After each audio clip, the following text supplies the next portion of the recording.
Hello and good morning, Internet. Today we'll talk about engine characteristics.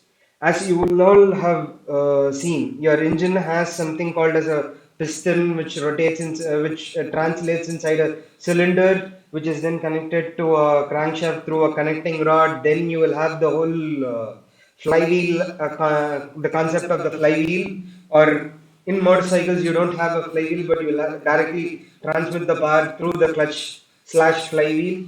So when we are talking about we'll talk about, we'll not go into the details of what are the parts that are there in the engine, but let's look at the attributes that define the performance of an engine. Like when you talk about if when you want to say or define the performance of an engine, there are three main attributes that we need to talk about. One being torque, one being power, one being RPM. Right. So when you plot the engine characteristics, you would plot it on a chart like this. You'll have torque on one axis, power on the other axis, and RPM on the other axis. RPM, which is nothing but revolutions per minute, indicate how many times a crankshaft has rotated within a minute. Right. So why are these three parameters considered?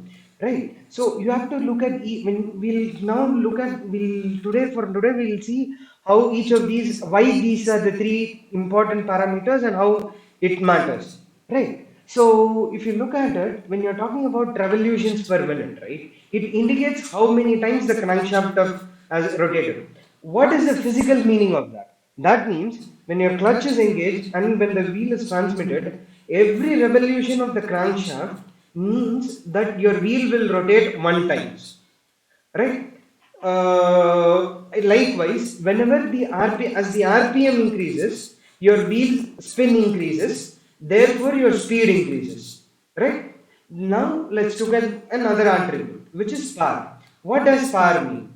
Power means the net work done by the engine. When I say work done by the engine, what it basically means is it is the if you see this graph over here, we will see that power rises to the peak and comes down. What does high power mean? Your power, which is reported on all your spec sheets, are basically the high power over here, right? So why does they define the power? What does that mean?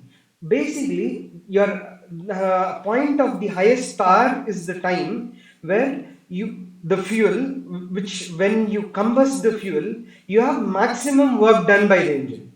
So does that means it is at that point your engine is highly efficient.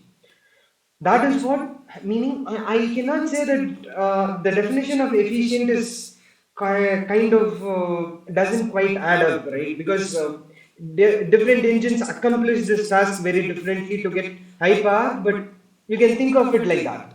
So it is at that point where you can think that you are getting the most out of the fuel that you are putting in. That is what would define your highest power of the engine, right?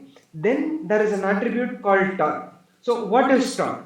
So if you look at torque as a principle, torque basically means as a formula, it is nothing but F cross R, which basically, so how does torque translate? So when whatever the torque that engine produces, right, that gets that gets transmitted to the wheel.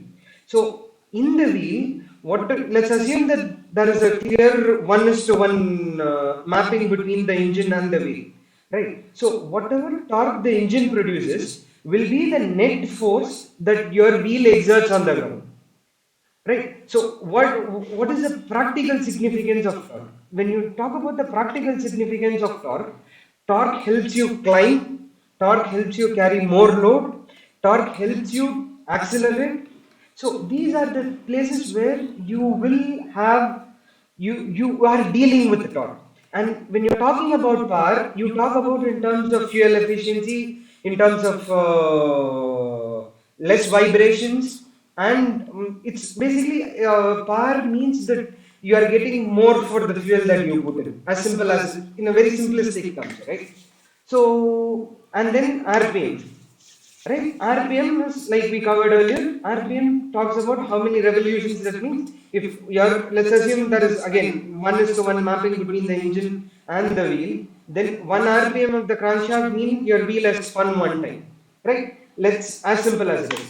Now let's look at a very good example to consider this. So here I have a spec sheet for three different vehicles, right? KTM 250, Himalayan, and Yamaha R15. So as most of you would know, these vehicles are vehicles which cross 120 kmph mark very easily, right? But when you look at the spec sheet, you would see that your power is always power and your torque is always denoted by the RPM, and we'll come to that.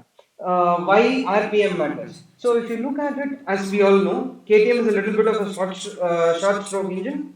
Himalayan, being a Royal Enfield, is a long stroke engine, and R15 is again a short stroke engine. But if you look at the spec sheet, you can understand that even though they have a wide range of parameters, they all accomplish or reach the 120 kmph mark. And they accomplish this through very different means.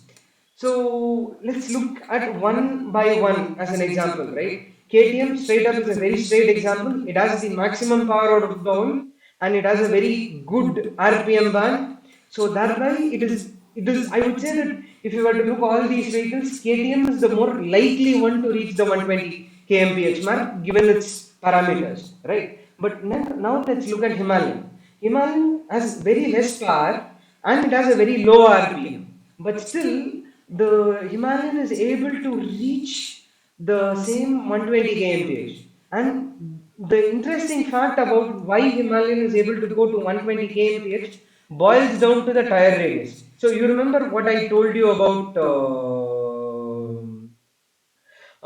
the radial displacement and all that, right? So if you talk about one revolution, when your tire size increases, basically what happens is you are more likely to have you will cover more distance at the same time.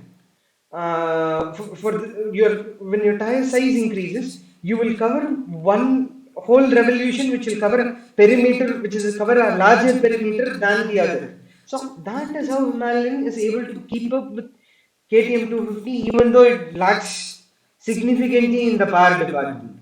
Right. Then let's look at R15, the odd one out over here. So the way how R15 accomplishes to the 120 kmph mark is through pure revolutions per minute. I have the same 17-inch tires, but the thing is, have a much higher RPM band. So what I will do, I'll just keep going. I'll just rotate faster and faster and faster to cover larger distance. That is how these three vehicles, even though with three different attributes, achieve the same benchmark. So these are three different means to an end. So out of this, what do you, if you honestly ask me, in my opinion, what matters? It matters is you need to have a good balance of torque, power, and RPM in a vehicle to be considered as a very good vehicle, right? So, but these three vehicles are very excellent vehicles, even though they achieve the same benchmark. So, with this, I'll be signing off for the day. Thank you. If you do like the video, do leave a like and drop a comment if you want to know anything regarding this. Thank you.